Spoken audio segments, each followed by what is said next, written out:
자, 이어서 가요. 세종입니다. 첫 번째, 불교 정리, 오교 양정을 선교 양정 통합. 예전에 기출 나왔지만 최근에는 안 나올 겁니다. 왜냐하면 조선시대 불교 되기 쉽지가 않아요. 왜냐하면 신라하고 고려 불교가 되게 중요도가 있기 때문에. 두 번째, 의정부서자제, 이건 별표. 이건 기본이요. 이미 설명드렸어요. 왕권과 신권을 조화를 추구했다. 조화의 밑줄구라고 그랬습니다. 의정부 서사자가 되면 왕권이 약화되고 신권이 강화됨에도 불구하고 조화를 이루었다. 설명을 드렸어요. 디귿번, 집현전, 궁중 안의 정책 연구기관이다. 집현전. 과거 시험에 장원 급제자단을 냈어. 1, 2, 3등 한 애들이 있어. 얘들 전부 다 모아놓은 게 집현전이에요. 집현전도 마찬가지로 세종대왕이 처음 만든 거 아니에요. 고려 말에 이미 집현전이라는 게 이미 만들어져 있었어요. 그리고 조선 초에도 집현전이라는 게 나왔고 세종대왕 처음으로 정책적으로 어느 관리 부서로서 정확하게 만들어졌다 보시면 됩니다. 칠정산 내편, 글쎄 내년에 나올까요? 저도 궁금합니다.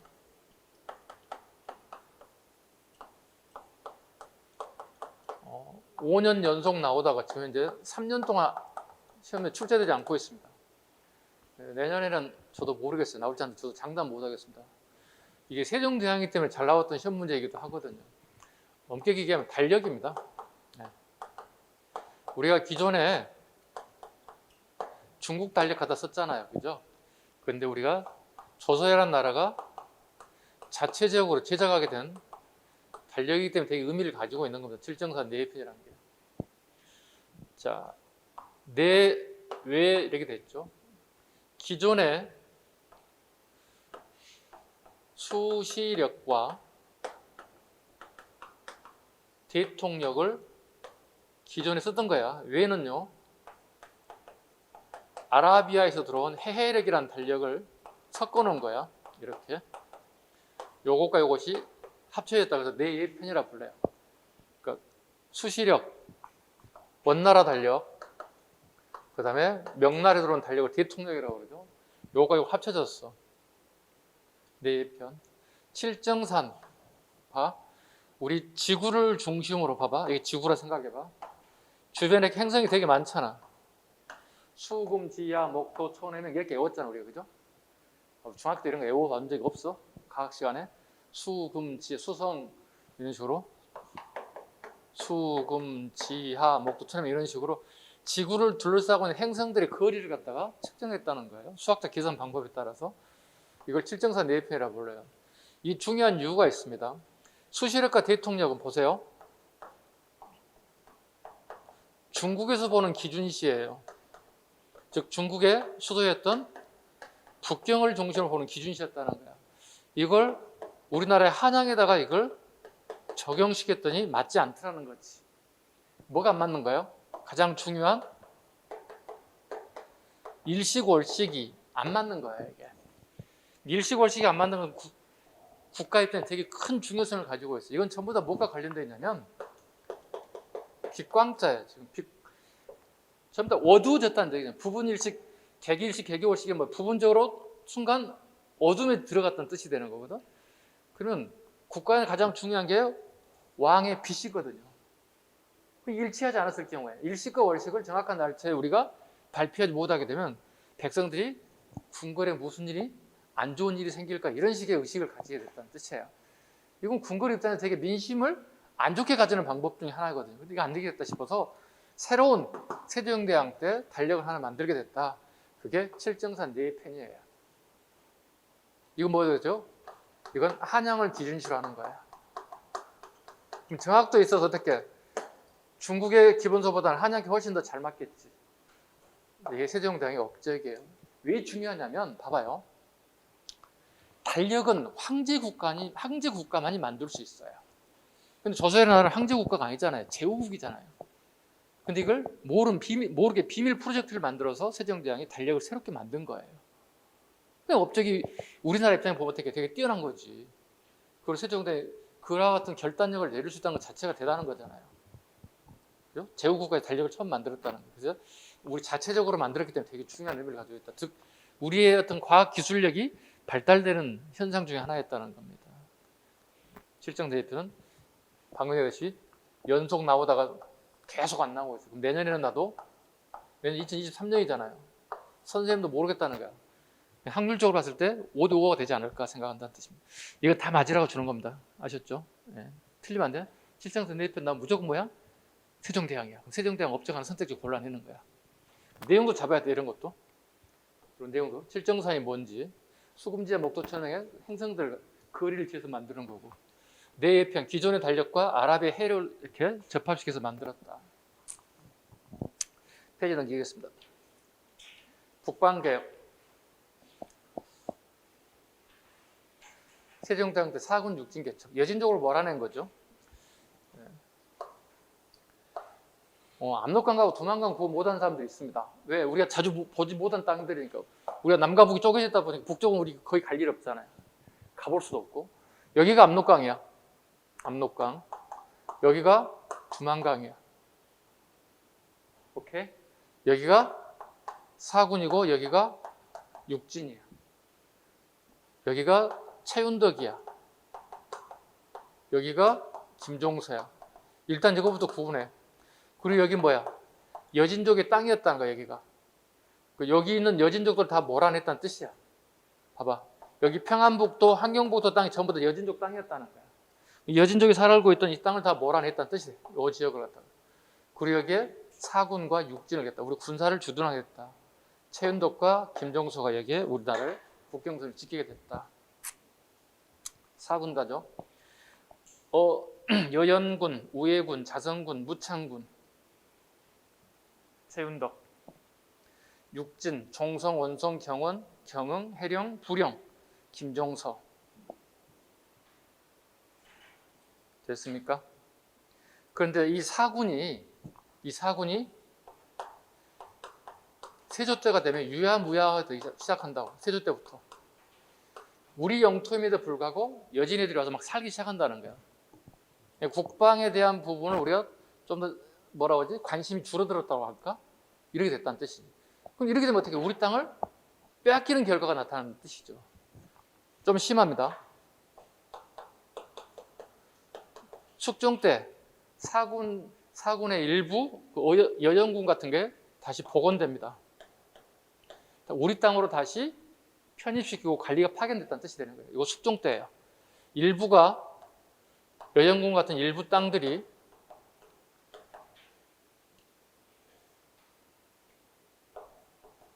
일부가 우리 땅으로 복원되기 시작했다. 이거 어느 시기입니까? 그럼 숙종 때입니다.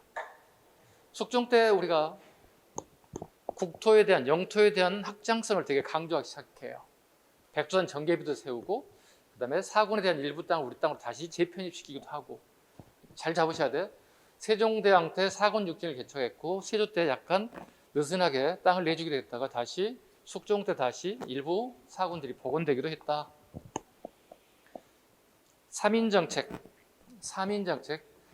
옮길 사자, 백성을 옮기는 거야. 자, 땅을 우리 땅으로 만들어 놨는데 우리 백성이 살지 않고 농사를 짓지 않으면 이 땅이 의미가 없는 거야. 우리 땅이 아닌 거야. 그래서 봐 여기 충청, 전라, 경상 지역민들을 이쪽으로 강제로 이주시켰다고. 이것도 우리는 사민정책이라 불러요. 옮길 사자, 백성민자. 백성을 옮겨서 농사짓게 만드는 제도. 3인정책을 펼쳤다. 3인정책을 펼치고 여기에 토간제도가 등장하더라. 토간제도가 나오나 모르겠다.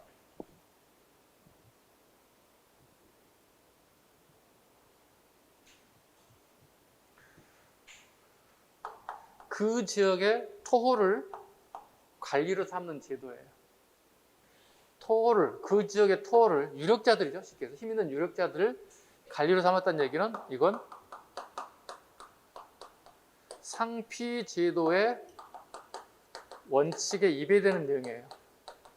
상피제도란 지역 출신을 갖다가 그 해당 지역의 관리로 임용할 수 없는 제도를 우리는 상피제도라 불러요. 상피제도에 상피제도 원칙에 입에되는 내용이지만 예외적으로 임명한 제도를 갖다 우리는 토간제도라 부른다.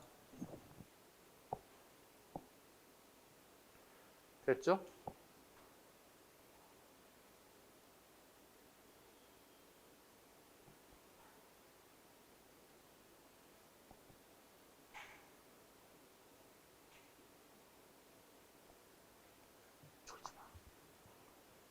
정신 차려. 졸지 말고. 상피제도가 뭔지 알겠어? 토관제도가 뭔지 알겠어? 좀만 정신 차려봐. 오늘 오전 매일 졸고 있잖아. 어떡하자는 얘기야. 좀 차려봐. 집중해봐. 어려운 거 하는 거 아니니까. 요즘 요건 되게 기초야. 이거 어려운 거 아니야. 대마도 정벌갑니다. 이종무.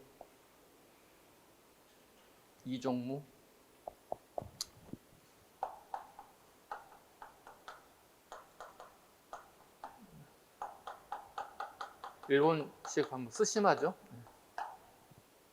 쓰시마.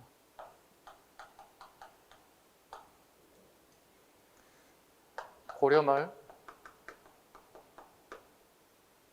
창왕 때 처음 스시마 정벌이 등장하죠. 이렇게 창왕 때.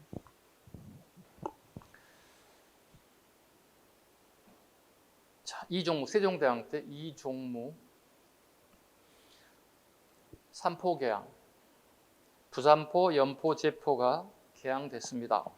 그러니까 애구들이 우리 남해안, 서해안, 동해안 할 것 없이 자기들이 원하는 데로 와서 물건도 훔쳐가고 무역도 하더란 얘기지. 국가에서 허가되지 않는 무역을 세종대왕이 브레이크를 걸었다는 뜻이에요. 그리고 이 세계 항구에만 얘네들이 배를 정박하고 일본들 와서 무역을 할 수 있게끔 제한했다는 뜻이에요. 그게 삼포입니다. 부산포, 연포, 제포입니다. 삼포 개항.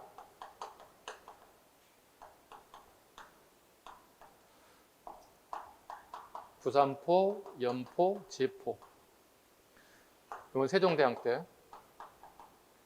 또 있죠. 우리 강화도 조약 때 삼포와 헷갈리게만 하면 안 됩니다. 강화도 조약 때 삼포는 어딘가요? 부산, 원산, 인천이에요. 가끔 이거 섞어서 문제 출제 내는 경우가 있어. 부산, 연포, 제포. 구분할 거. 되게 쉬운 거니까. 네. 선택지 지문에 말장난 칠 경우 가끔 있습니다. 부산포, 연포, 제포, 삼포개항, 세종대왕 때 1876년에 맺었던 강화도 조약, 1876년에 개항, 1880년, 1883년 이런 연도도 다 암기돼야 돼. 이건 여러분이 살고 있는 인천 같은 경우에는 1883년에 처음으로 개항이 됐어요. 그래서 항구 도시 중에 가장 발전된 도시가 부산과 인천이에요. 대한민국에 가장 발전된 도시죠. 여러분 되게 좋은 도시에서 살고 있는 거죠. 그죠? 육지로 통할 수 있는 것과 해로로 통할 수 있는 되게 멋진 도시에 살고 있는 겁니다. 이럴 때 좀 박수 쳐줘야 되지 않냐? 여러분 멋진 동네에 살고 있다고 하잖아. 그잖아. 아니 서울이 멋진 게 아니야. 서울은 되게 복잡하고 시끄러워. 바람 잘 날 없는 게 서울이야. 그잖아. 정치 일본지 무슨 필요가 있어. 사람 살기 좋은 곳이 좋은 거지. 그죠? 선생님 부산에 자주 안 가서 잘 모르겠어요. 가보긴 몇 번 가봤지만 인천은 자주 오기 때문에 내가 봐도 살기 좋은 것 같아요. 근데 여러분은 몰라요. 본인 동네가 되게 괜찮은 동네라는 걸 잘 여러분은 인지 못한다는 거예요. 내부 사람들이 봤을 때는 괜찮은 거예요. 바닥 끼고 있으면 되게 좋아요. 사람들 성격 호방하고 포용심도 좀 있고 또 자기가 살고 있는 마을에 동네에 대해서 자부심도 프라이드 좀 갖고 그렇지 않나요? 프라이드 있잖아. 야 우리 동네 괜찮아. 이거 이 정도 괜찮잖아. 자존심 좀 가지세요. 괜찮아요. 좋아요. 그 다음에 개해약조입니다. 개해약조 세종 때 그 개해년에 강화도주하고 약속을 했어요. 말 잘못했어요. 개해약조란 대마도주하고 우리 조선과 약속을 했다고요. 애인들이 아무데나 와가지고 물건 사고 팔고 안 되면 약탈해 가더란 얘기야. 근데 대마도주, 대마도 스시마에 도주가 있다고, 짱이 있다고. 그 아저씨가 허락한 사람이 한해서만 우리나라에 오란 얘기야. 이걸 개약조라고 불러. 대신에 도장받아 허락받지 않는 사람이 와서 무역을 하거나 약탈하게 되면 대마도주를 갖다가 제거하거나 스시마를 정벌해버리겠다는 약속을 하게 된 거예요. 이걸 대마도주라고 불러요. 그래서 향후 세종대왕 때 개약조 이후에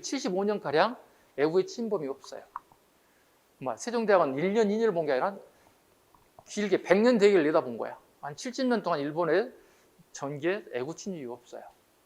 어때? 이 정도의 그 해안이 있어야 되지 않나? 정치인이라면? 그죠? 이게 개의 약조입니다. 자, 개의 약조 갑니다. 세사미두 200석. 세사미두 200석. 되게 쉬운 단어예요. 참 할 때가 어렵지 쉬워요. 세사미두 1년을 얘기하고요. 이건 한자로 줄사자야. 그러면 무역량이야. 즉 쿼터량을 제한하겠다는 뜻이에요. 쌀 미자야. 이건 콩두자야. 그러니까 쌀과 콩 조합 200두를 갖다가 일본 애들에게 수출하겠다는 거야. 수입 쿼터량도 200두만 가져가는 뜻이에요. 전애들도 우리 조선도 주식이 쌀과 콩이에요. 지금도 우리 쌀을 주식이라고 하긴 좀 애매모호하긴 하지만 그래도 주식은 주식이지 따지면. 그렇다고 우리가 먹는 라면, 국수, 뭐 스파게티가 주식이라고 할 수는 없잖아. 그래서 삼시세끼 어찌됐든 걸 밥을 한 번씩 먹을 거거든. 그러니까 쌀, 콩은 우리가 되게 중요하죠. 간장, 된장 이거 다 재료 우리가 다 이거 먹거든. 콩 먹거든. 그 시기에 주식이거든. 일본 애들도 이거 주식이었거든. 이걸 제한해줬다는 뜻이에요. 세사미두 200석으로 제한하게 되었다. 자, 스시마 정보라는 사람 정리해놨습니다. 박이, 태조 때 김사영, 세종대왕 때 이종무, 이 정도는 알아두셔야 됩니다. 가끔 박이가 우왕인 착각하면 안 돼요. 창왕입니다. 대명정책, 명에 대한 금은 공료의 진상을 표지했다. 우리가 주종관계다 보니 지네들 요구사항이 금과 은을 1년에 주어야 하는 양이 있다. 근데 우리 많이 빠져있는 중에 하나가 공료. 원나라 간섭기가 끝나면 공료가 사라졌다고 생각했지만 조선 초에 공료가 있었어요. 일부가. 그 어린 아이들 갖다가 여자아이들 갖다가 바쳤다는 거예요. 이걸 없앴다는 겁니다. 간섭도감. 간섭 자르시면 돼요. 도감은 임시관청을 뜻합니다. 박연은 아학, 당학, 향약을 정리했다. 간섭도감에서 음악을 만든 관청이 새롭게 정리됐죠. 정간보, 세종대왕이 작곡을 하고 싶은데 요즘 말로 치면 콩나물 그린 오선지가 없는 거야. 없습니다. 악보가 저거 없습니다. 그러면 내가 만들어야 되겠네. 만든 게 정간보예요. 악보를 만들었다. 대단한 분이죠. 되게 다재다능하지 않나요? 뭐 정치, 경제, 사회, 문화, 음악까지 예능까지 하고 있습니다. 대단한 분이기도 합니다. 정간보를 처음으로 세종대왕이 악보를 만들었다. 그 다음에 서적 보겠습니다. 고려사 이미 했죠. 고려사와 고려사 조료는 이미 했습니다. 소주에 군주 중심의 역사서를 편찬하게 되었다. 고려사. 뭘 바꾼 거죠? 사략을 다시 재정리한 거잖아. 그치? 왜? 사략, 고려국사, 그 다음에 고려사라고 했잖아. 정도전에 쓴 고려국사는 너무 편협하더라. 조선 건국의 당위성만 얘기하지 고려가 이렇게 괜찮은 나라였다고 쓰지 않았다는 얘기지. 그건 아니지 않느냐. 왜? 세종대왕이 스승이 앞으로 넘겨가봐. 19페이지 봐봐. 세종대왕 부분에 이렇게 돼 있지. 정몽주의 제자, 첫 번째 제자 건우라는 사람이 있어. 건우라는 사람이 세종대왕의 스승이야. 그럼 건우라는 사람은 어떻게 돼? 고려 사람이잖아. 고려 사람이지만 세종대왕의 어렸을 때 스승으로서 고려에 대한 얘기를 정확하게 전달했을 거거든. 그러니까 고려사를 읽지 않더라도 이미 세종대왕은 고려 역사를 잘 꿰뚫고 있는 사람이야. 그런데 고려사는 책을 읽어봤더니 너무 편협된 거야. 내가 알고 있는 역사가 다른 거야. 그러면 다시 써라고 얘기하겠지, 왕이니까. 여러분도 그렇지 않나? 여러분이 중고등학교 배운 역사와 다시 공무원이 되기 위한 시험을 준비하면서 역사를 배우는데 약간 다른 내용이 발생할 수 있겠지. 그 경우는 거의 대부분 여러분이 알고 있는 지식은 아주 이 정도야. 그럼 선생님 질문을 가끔, 선생님 제가 중학교, 고등학교 이렇게 배웠는데 공무원 책을 공부하다 보니 이렇게 아니었습니다. 이거 뭐가 되는? 선생님 맞겠죠, 거의. 그죠? 네. 그렇게 지시했다는 겁니다. 다시 바꿔주세요. 다 똑바로 쓰세요. 이게 고려사가 됐다는 겁니다. 다시 갑니다. 농사직설, 별표 5개. 빈출. 농사직설. 농사직설이 왜 잘 나오는지를 설명하겠습니다. 그냥 단순하게 애우란 얘기를 하지 않겠습니다. 그거 보다 보면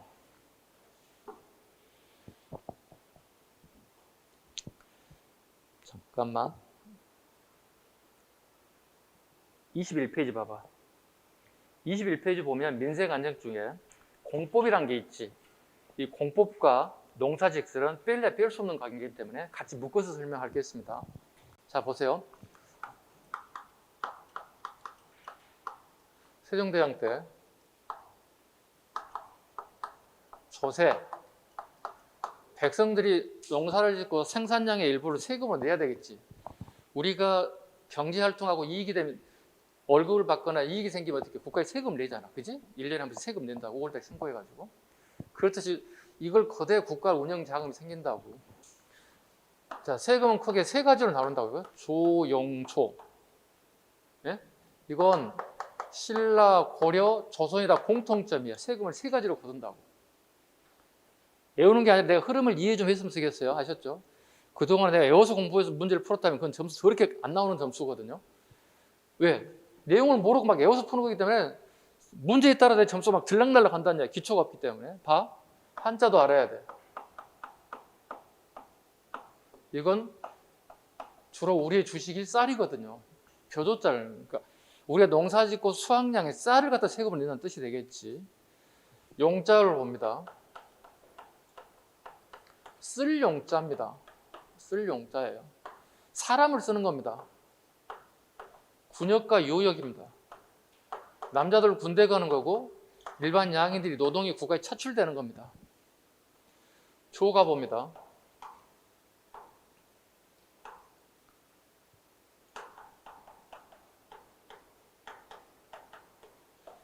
고를 조자입니다. 이게 일명 경제 파트에 가장 어려워하는 부분 중에 하나예요, 여러분들이. 이거 공무원 월급하고 세금 내는 게 헷갈리는 사람이 되게 많아요.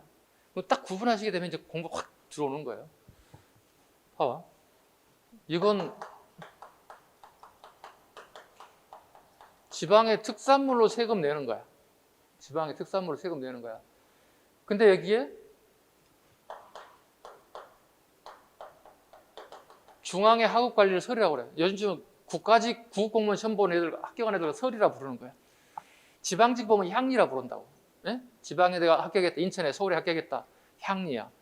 국가직 합격했다 뭐라고? 설이야. 중앙의 학업관리야. 얘들이 지방의 특산물을 받는 거야. 그런데 얘들이 부패하게 돼. 부패하게 돼. 그래서 조광조 아저씨, 이 아저씨 이런 사람들이 주장한 게 뭐야? 특산물 대신에 뭘로 세금 내자고 하는 거야? 쌀로 내자고 하는 거야. 그러나 이것은 실천되지 않았다고. 실천되지 않으면 알수록 국가의 부패는 계속 쌓여가는 거야. 백성은 힘들어져. 농사짓는 백성은 세금을 이리 뺏기고 저리 뺏기고 너무 힘들어져. 대신에 이런 사람들은 배불러진다고. 이걸 뜯어 고친 게 강화영 때 만든 게 대동법이야. 우리 공무원 시험에 대동법 매년 나와. 모든 시험에 나와. 공무원 시험도 나오고 한등급에 나오고 고등학생 수능에도 보고 모든 시험에 나온 게 대동법이야. 대동법이란 지방의 특산물 대신에 미포 전도를 내자는 거야. 쌀, 그다음에 옷감, 전, 동전으로 내자는 뜻이야. 특산물을 현물로 내다 문제가 이건 뭐냐면 현물 대신에 이걸로 한산해서 내자는 뜻이야. 이게 대동법이야. 이건 구체적으로 나중에 딱 하겠습니다. 아셨죠? 대동법도 내용 되게 복잡한 내용도 많이 있어요. 일단 여기까지만 잡아도 되겠지. 세금 세 가지 중에서 가장 백성들 힘들게 만든 게 지방의 특산물이었다는 거지. 왜일까요? 특산물을 나지 않는 물건을 내라는 경우가 있다는 얘기예요. 예를 들어 여러분 지역의 특산물이 특정한 뭐 사과라 쳐봐. 그럼 사과를 특산물로 내면 되는 거잖아. 그지? 근데 사과가 아닌 전혀 다른 특산물을 내게 만든다는 얘기야. 그럼 특산물을 낼 수가 없잖아. 여기에 향리하고 서리가 농간에 의해서 박락과 대납을 통해 부패를 한다는 거지. 이걸 뜯어 고친 게 대동법이야. 대동법 어떻게 미포전이 돌면서 어떻게 시중에 돈이 막 돌기 시작하는 거야. 그러면서 어떻게 돈이 있다는 얘기 쓰고 싶은 욕심이 있거든 우리가. 그럼 물건을 막 만들어내겠지. 그러니까 구매자들이 필요한 물건을 막 구매욕을 촉진시켜주는 물건들을 만들기 시작하는 거야. 그러면서 상업이 발전하게 된다는 것이. 그래서 대동법이 실시되고 난 다음에 우리나라에 상업이 엄청난 발전을 가져와요. 특히 영종조 시기가 되면 우리나라에 르네상스 시대가 와요. 엄청난 발전 시대가. 요거 이제 군대 가는 거야. 요걸 뭐라고 그랬어? 아까 얘기했다시피 16세에서 60 미만의 남자들이 군대 가는 걸 갖다가 얘기하는 거야. 요역, 노동에 차출되는 거야, 국가에서. 되게 피곤한 거지, 이게. 이걸 공무원들이 악용한다고. 세금을 빼앗아 먹는 방법으로. 군대를 한번 갔다 왔는데 또 가게끔 한다면, 선생님도 군대 다녀왔습니다만, 대한민국 군대 갔던 남성들이 군대를 한번 더 갈 수 있겠습니까? 죽어도 안 간다고 얘기할 겁니다. 왜? 그만큼 고생했던 기억이 남아있어. 물론 즐거운 것도 있는데 즐거운 것보다는 고생스러운 기억이 더 훨씬 더 크단 말이야. 그러니까 다시는 안 가고 싶단 말이야. 선생님도 마찬가지겠지. 군대에 좋은 추억보다는 고생했던 것밖에 남아있는 게 없어, 별로. 또다시 가시겠습니까? 안 가고 싶죠. 네, 안 가고 싶죠. 왜? 그거 3년 동안 허비한다는 게 보통 일이 아니에요. 시간 허비한다는 게. 물론 국가 관리에서 가긴 갔죠. 그래서 여기 있는 여성분들은 어떻게 해요? 되게 복 받은 거예요. 남성들 군대 가는 사이에 그 사이 공무원 시험 봐서 합격하기 훨씬 더 이익을 가져온다는 뜻이죠. 그래서 지금도 논의되는 것 중에 하나가 72비에 걸리는 것 중에 하나, 군대 다녀온 남성들이 가산점을 주자. 예전에 가산점 줬습니다. 근데 이게 헌법 그 이혼으로 이렇게 판결이 나오면서 가산점이 사라져 버렸어요. 그래서 예전에는 웃기는 게 있었어요. 여성들에게, 선생님 공무원 처음 강의할 때는 남성들이 거의 합격했어요. 90% 이상. 그래서 여성분들에게 10% 탈당을 줬습니다. 점수 넣고 낮은 관계로 여성들이 무조건 10%를 합격시키자. 근데 남성들이 가산점이 사라지면서 여성들이 공무원 시장에 많이 진입하게 되면서 지금은 역전 현상, 6대 4로 여성이 6, 남성이 4. 완전 뒤바뀌었어요. 그래서 여성들이 공부 시작되는 순간 남성들이 거의 힘을 쓰지 못하고 있는 수가 됐어요. 왜? 일단 여성들이 공부를 열심히 해요. 정말 열심히 해요. 열심히 하고, 남자들은 쓸데없이 되게 많이 해요. 밖에 나가가지고 공부하는 도중에도 되게 많이 해요. 술 먹고 담배 피고 뭐 여자친구 만나고 어디 가서 뭐 하고 시간 다 뺏기고 있고. 그 여성들이 딱 앉으면 엉덩이 무거워지고 공부 열심히 하잖아요. 그래서 공무원 시험은 머리로 하는 게 아니라 엉덩이로 한다고 얘기하잖아요. 끈덕지게 앉아서 그냥 안 일어나서 열심히 한다는 거예요. 여성분들 합격하시기 바랍니다. 엉덩이 딱 붙이고 공부에 매진하시기 바랍니다. 네. 그 안에 포함돼야 돼. 남성을 위에 있는 능력이 포함돼야 된다는 뜻입니다. 자, 다시 갑니다. 조가입니다. 요거 하려다 좀 시간이 길어졌습니다. 신라, 고려, 조선 초 공통적으로 수확량의 10분의 1을 세금을 냈다는 거야. 그런데 25년이 지나고 난 다음에 세종이 왕이 됐어. 근데 왕이 됐는데 너무 적은 거야. 이 사람 욕심이 많아. 사고 싶은 얘기 너무 많은 거야. 하고 싶은 일들이. 근데 돈이 있어야 뭘 일을 할 거 아니야. 사업을 할 거 아니야. 그래서 관리들에게, 즉 집행전 학사들에게 요구합니다. 우리가 세금을 10분의 1보다 더 많이 거둘 수 없느냐. 그럼 근본적인 뭐야? 그러면 이윤이 많이 나와야 세금을 더 걷어도 농민들이 불만이 없을 거라는 얘기. 그렇다면 수확량을 증가시켜주는 방법이 뭐냐? 그게 농서였던 거예요. 농업소였던 거예요.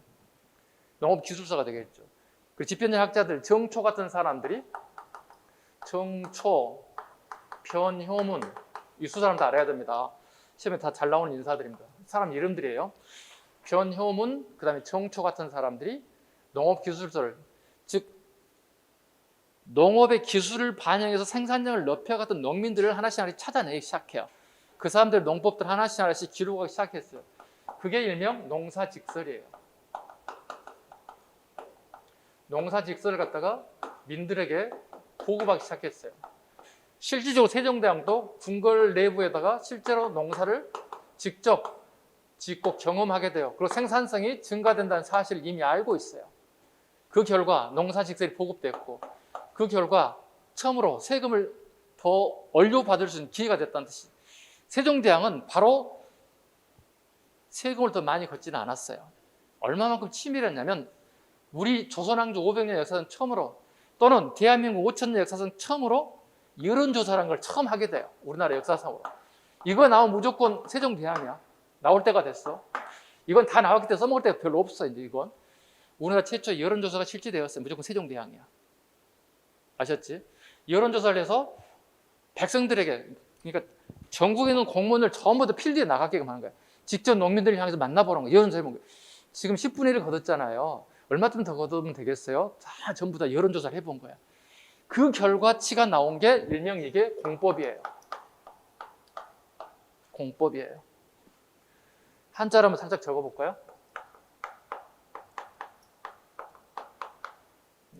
받칠 공짜야.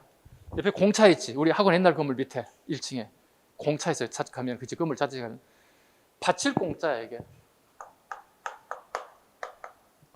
가끔 선생님 농담하죠.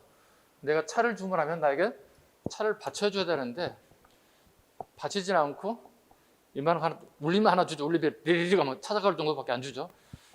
이거 바꿔야 돼. 찻집 이름 바꿔야 돼. 공차가 아니라 바꿔줘야 돼. 공법을 만들었어요. 그 공법 내용이 크게 두 가지로 나눠요. 연분구등법, 전분육등법을 나눴어요. 이건 풍형에 따라서 비옥도에 따라서 육등급으로 나눴다는 뜻이에요. 이게 공법이에요. 풍형에 따라서 1, 2, 3, 4, 5, 6, 7, 8, 9 이게 연분구등법이에요. 20, 18, 16, 14, 12, 10, 8, 6, 4 이런 식으로 만들었다고. 그럼 최대 20도에서 최하 풍년된 사람은 한 결당, 토지 한 결당 최대 20도. 여기 봐봐봐 여기. 지워버렸네. 자, 봐보자 이거. 여러분 봐봐. 격하게 한번 그어볼게 이렇게. 요걸 원통형으로 만들어봐. 이렇게 동그랗게. 그리고 이걸 쌀 가득 채워 여기까지. 밑줄 그은 부분 있지? 여기까지 줄 그러면 여기까지 가득 채우게 되면 이걸 한 두야. 그러니까 시중에 쓰는 말은 한 말이야. 한 말, 두 말 할 때 쌀집에서 학술적 용어는 두야, 두. 한두, 두두. 그러면 토지 한 결당 한 2,000평 정도 돼요. 한 결당 1등급에 해당되면 20두를 받는 뜻이에요. 국가의 세금을 갖다가. 그럼 풍년 든 사람한테 세금을 많이 내고 흉년 든 사람은 적게 내면 되는 거야. 되게 이론적으로 완벽한 제도야. 근데 현실은 어떨까? 자, 풍년 되면 누구나 다 좋지. 근데 세금을 많이 내고 싶은 것은 별로 없지. 그렇지 않나? 아니 그렇잖아. 내가 열심히 노래 이달에 1,000만 원을 벌었어. 그럼 세금을 900만 원 내라고 그래. 그럼 어떻게 해? 굳이 내가 노력할 필요가 없잖아. 열심히 벌어서 뺏기잖아. 그럼 뺏기지 않는 방법도 농민들이 연구하겠지. 공무원들에게 뇌물을 주면 되는 거야. 왜? 이 결정을 해준 사람은 농민이 아니라 공무원이었던 거예요. 봐. 선생님이 조카가 공무원이야. 그 선생님이 농민이야. 풍년 들었어. 근데 조카가 가지고 삼촌 풍년 들었는데요?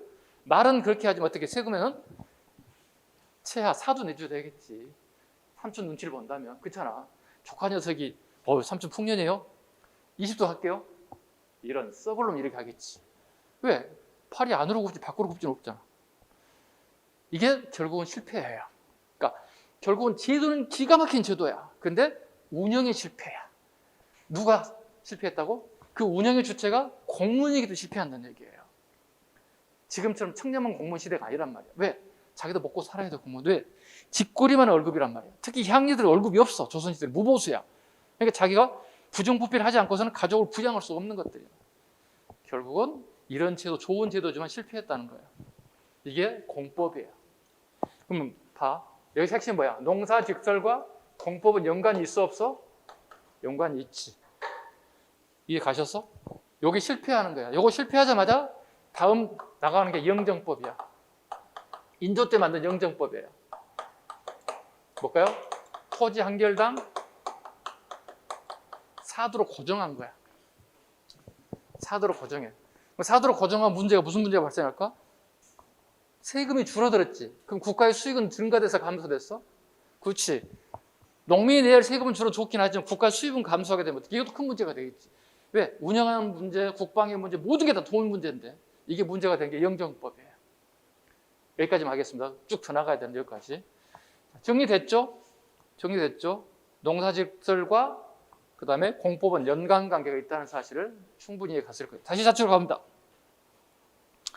의박유치 갑니다. 의학서입니다. 향약 집성방 의학서입니다. 향약 채취 원령 의학서입니다. 그 22쪽 가보세요. 한 페이지 넘겨보세요. 의학서를 총 정리해 놨습니다. 자, 태조 때 착수 정종 때 안수한 책 향약 재생 지성 글자 몇 글자야? 순서부로 7글자야. 고려 말에 뭐라고 그랬지 아까? 그래, 위에 적으면 돼. 의학 총수에다 고려 향약 구급방 적으면 돼. 제일 위에다가 여백에다 향약 구급방 적으면 돼. 고려 말에 향약 구급방. 고려 말 향약 구급방.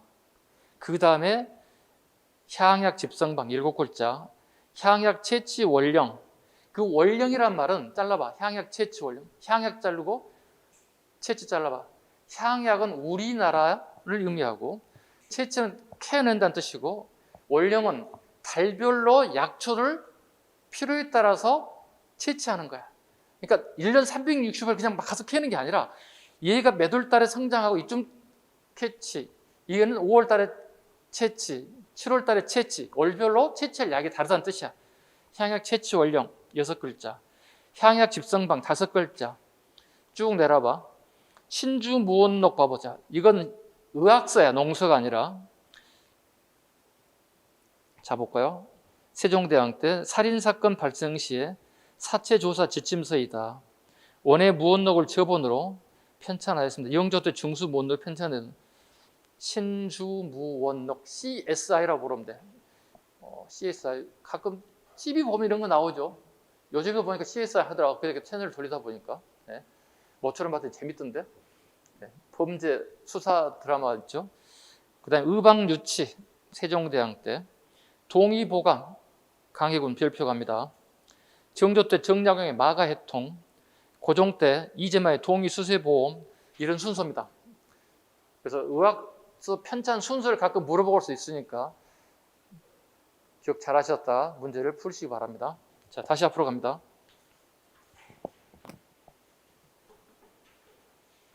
20쪽 갑니다. 치평요람. 정인지가 정치에 기감이 될 만한 내용을 묻고 여겼습니다. 자, 봐봐봐. 왕들의 역대 선행한 정치를 갖다가 별도로 뽑아내세요. 왜냐하면 조선왕조 치려고 왕이 볼 수가 없어. 열람할 수가 없어. 자, 선생님 왕이야. 근데 니네들이 우리 아버지야 우리 할아버지를 되게 비판적으로 쓸 수 있잖아. 그럼 내가 왕의 권력을 정해서 사관들 불러가 야 이거 똑바로 다시 써. 수정해. 이렇게 얘기할 수 있다는 얘기예요. 그래서 절대 그걸 방지할 목적으로 왕들은 절대로 실록을 편찬한 법을 볼 수가 없어요. 그래서 왕이 궁금증을 해결해 주기 위해서 만든 게 치평요람입니다. 이것만 보세요. 이렇게 뽑아줬다는 뜻이에요. 국조오래이. 세종 때 편찬을 지시 성종 때 안성했다. 국조오래이. 목적이 뭐죠? 국격을 높일 목적이다. 국가의 가장 중요한 행사 5가지에 대한 예법을 딱 규정했다는 뜻이에요.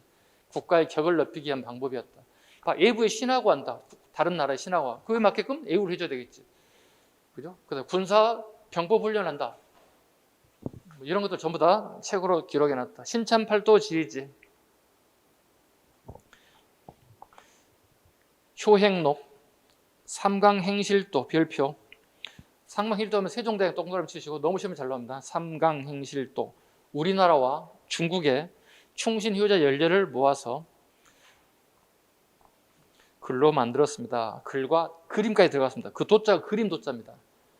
그러니까 글을 읽지 못한 사람들이 그림을 통해서도 볼 수 있게끔 이해할 수 있게끔 우리 꼬맹이들이 만화를 보고 글을 읽지 못하면 또 이해하고 낄낄낄 막 웃는다고 꼬맹이들이. 그죠? 유치원도 안 다니는 애들이 막 만화 보고 막 웃잖아. 글을 읽지 못하는데 만화를 보고도 그런 의미로 일종의 그 도자가 들어가게 되면 일종의 뭐가 냐면 복음용이에요. 책을 읽지 못한 한자 한글을 읽지 못한 애들에게도 글을 뜻을 이해할 수 있게끔. 총통 목록. 합포 제작과 하약 사용법에 대한 병기 기술자. 총통 목록은 난이도 좀 높은데 시험에 나올 겁니다. 오른쪽에 민생정책 공법 설명 드렸고요. 의창제. 한꺼번에 의창에 옮겨서 100만 석 이상의 의창곡을 확보하면서 구율균에서 의창의 기틀이 확립되었습니다. 빈민 구율책입니다. 신백정 난이도 올라갑니다. 제인은 광대 얘기입니다. 요즘 지금 탤런트죠. 제주실장, 제주가 뛰어난 사람들이니까. 제인, 하척 등을 신백정이라여 양민화하였습니다. 세종대왕 때 양인에 편입되자 이들을 차별하기 위해 지었습니다. 왜냐하면 이 사람들을 일반 양인으로 만들었더니 기득권을 가진 사람들이 반대해요.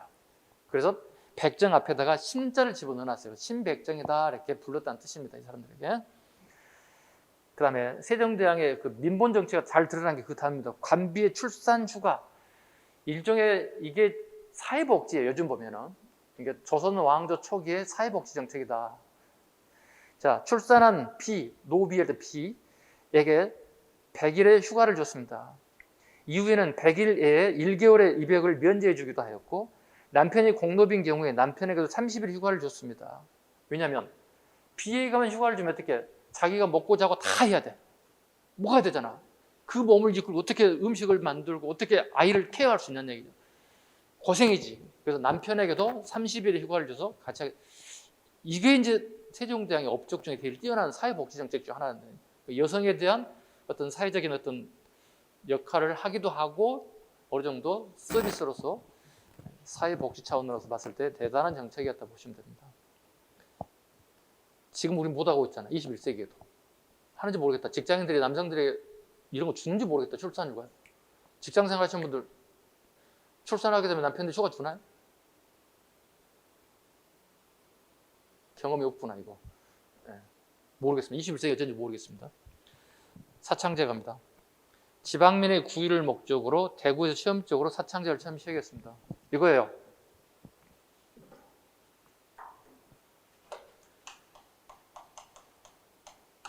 어느 시대든 간에 이런 게 있죠. 항상 빈민들이 있죠. 우리 21세기 잘 사는 대한민국에서 항상 빈민은 존재합니다. 빈민구일책입니다. 네. 한국이죠. 쌀 빌려주고 되돌려 받는 거잖아요. 1년 빌려주고 가을에 받는 거예요. 근데 한국이 적자가 나버렸어요. 한국이 적자가 났다고. 왜냐하면 초기 시작할 때 돈을 내가 100만 원 빌려주면 그 다음 연도에 이자 더해서 140, 50만 원 내야 되잖아. 근데 100만 원만 돌려주는 거야. 그럼 원금은 계속 까지는 거야. 왜? 이자를 받지 않으면 은행이 다 문 닫지. 그렇지 않을까? 우리가 가서 카드 결제하고 전부 다 뭐해? 수수료 내잖아. 수수료 받지 않고 이자 안 받으면 은행은 문 닫아야 돼. 금융기관 다 문 닫아야 돼. 그걸로 은행에 유지하게 되고 공무원, 그 직원들 월급이 나갈 텐데 문 닫아야 돼. 이게 결국은 실패하게 됐어요. 그런 부분도 실패하고 그 다음에 실패 원인 중에 하나가 부패, 이자 이것 때문에 한국이 실패했어요. 결정적인 이거죠. 공무원의 부패죠. 결과적으로 한국이 실패함으로 해서 새로운 제도가 등장했다. 이게 사창제. 사창제. 사창제를 주장하자 처음으로 세종대왕 때 오늘날 대구 강의에서 처음 실시할 수 있었지만 결국은 이것도 오래 가지 못하고 실패하게 돼요. 그리고 다시 한국제로 왔어요. 또 다시 실패했다. 다시 언제 다시 사창제가 등장하나? 이거 대답해봐요. 제가 근현대사를 공부한 사람 대답해봐. 이거 누구야? 흥선대원군 때 가서 사창제가 다시 오게 됐어요. 그래서 시험에 이렇게 나왔죠. 흥선대원군이 우리나라에 사창제를 처음 실시했다. 틀린 지문이에요. 사창제가 뭔지 볼까요? 사창제란 지방에 이 사람들 있지. 돈 많고 권력 가진 사람들 있지. 그럼 누구에게 손 벌리지 않는 사람들이잖아. 부잣집들이니까. 이네들이 재원을 마련해서 빈자들에게 돈을 대여하는 거예요. 부패할 리가 없잖아요. 내가 우리 지역으로부터 존경의 대상이 되고 굳이 내가 돈을 좀 이자를 더 받아서 내가 이런 욕 저런 욕 내가 드려야 할 이유가 없잖아요. 남에게 봉사해주고 서비스하는 게 차라리 낫지. 사창제로 이렇게 다시 갔습니다. 여기 가셨죠? 결국은 다 부패 때문에 다 바뀌는 겁니다. 네. 다음 보겠습니다. 몽유도원도 갑니다. 몽유도원도. 안견이 안평대원의 꿈 얘기를 그렸습니다. 일종의 본인이 꿈에 무릉도원을 꿈꿨다는 거예요. 그러니까 조선시대 모든 사람들이 이상적인 생각이 뭐냐, 무릉도원이에요. 무릉도원에 살고 싶다는 거야. 복숭아꽃이 만발해 있는 막 산속의 그 모습을 꽃같이 꿈속의 얘기를 안견에게 얘기했더니 안견이 안 보고 그냥 생각하고 그렸다. 몽유도원도입니다. 우리 시험에 한번 나온 게 이거예요. 내용을 물어본 게 아니라 이게 우리나라에 소장되어 있습니까? 일본에 소장되어 물어봤어요. 일본 덴니대학에 소장되어 있다는 겁니다. 이런 거 물어볼 때는 약간 의심하시면 돼요. 이 문화재가 지금 우리나라에 있습니까? 우리 없는가 보다. 없으니까 이런 거 냈겠지. 이렇게 생각 정도 하시면 돼요. 일본 덴니대학에 소장되어 있다. 사법개, 금부 삼복법, 사형수는 의금부에서 세 차례 재판을 하게끔 만들었다. 인권 보호죠. 뭐 애나 지금이나 뭐 재판을 3번 받으시게끔 억울함이 없어야 되니까. 노비 사형 금지법도 만들었다. 태배 금지법. 수령의 직관으로 이유 없이 벌기를 치는 일을 금지했으며 가혹한 고문으로 피신문자가 죽는 일이 없도록 하자. 세종대왕이 이렇게 되게 배려심이 있어요. 가학기구, 추구기, 자경루, 물시계. 이건 다시죠. 우리 초등학생도 아는 거니까. 대신에 뭘 알아야 돼요? 그 마지막에 그거 알아야 돼요. 갑인자 잡아야 돼요. 갑인자. 계미자와 갑인자 구분하셔야 돼요. 이게 아버지 태종, 여기가 세종대왕이에요. 세종대왕. 계미년의 글자를 만들었다, 갑인년의 글자를 만들었다는 뜻이 별거 아니에요. 즉 인쇄 얘기하는 거예요. 우리 책을 만든 인쇄에 대한 얘기예요. 중요하죠.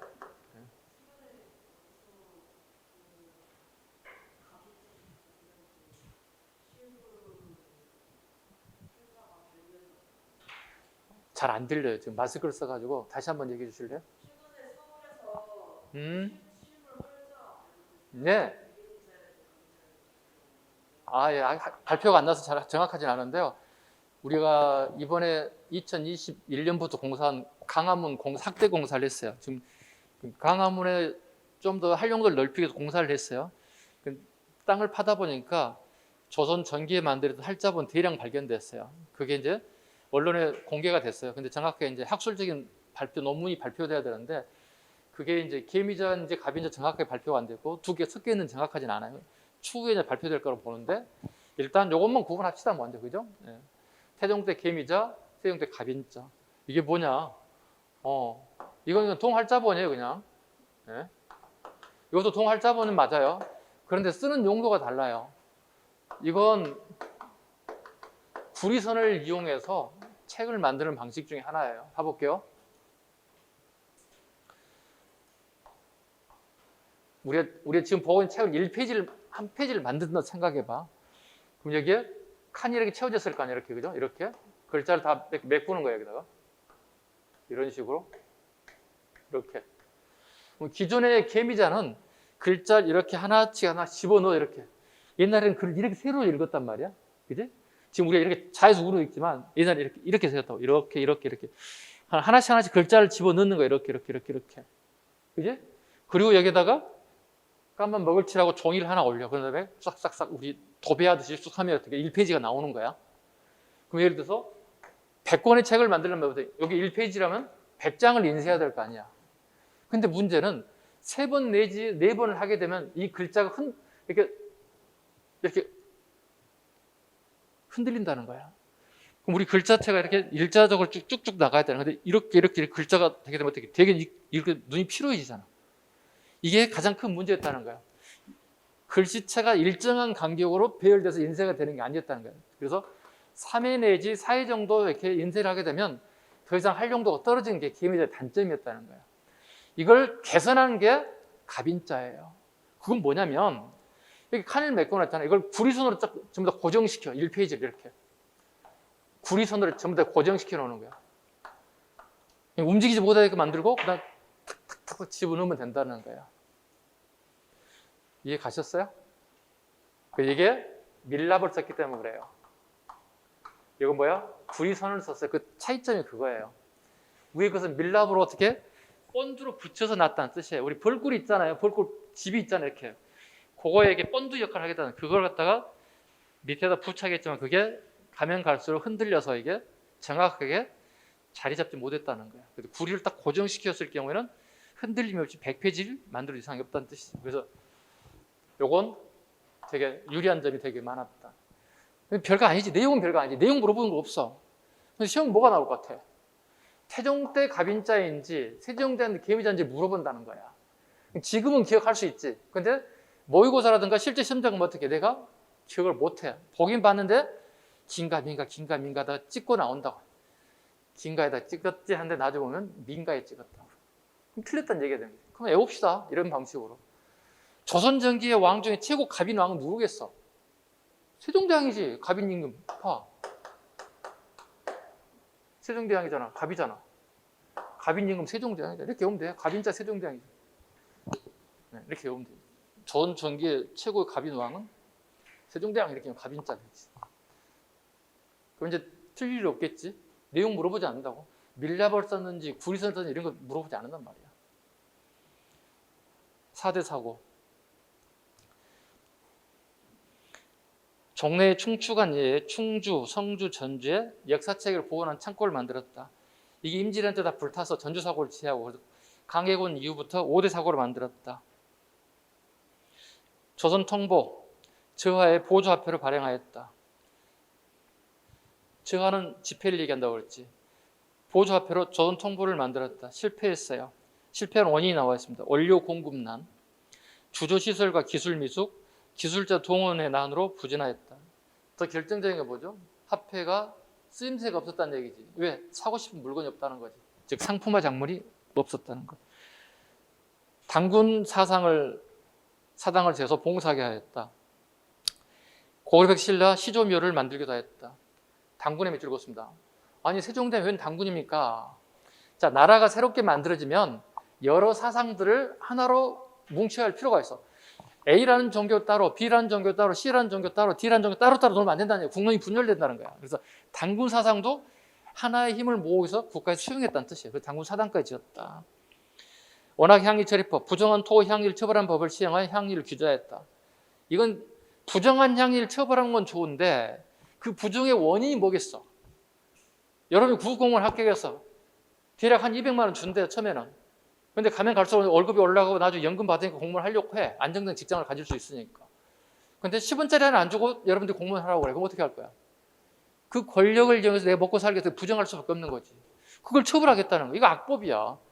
줄 거 주고 부정한 사람 처벌해야지. 땡전한 프로 안 주고 부정한 사람 처벌하게 되면 처자식 누가 먹이 살려? 그 당시 향리들이. 그 다음 부민 고소군주 아까 설명드렸지. 향리나 백성들이 관찰사나 수령을 고소하는 걸 금지했다. 이거 뭐가 실패했다고? 이것 때문에. 신문고 제도가 실패 원인 중에 하나 뭐야? 부민 고소 금지법이라고. 대부분 억울한 사람은 하급자거나 백성이거든. 근데 이 법을 만들어 놓고 처벌을 할 수 있다는 얘기는 악법 중에 하나였다는 거예요. 세종대왕의 2개 법이 가장 마음에 안 들어.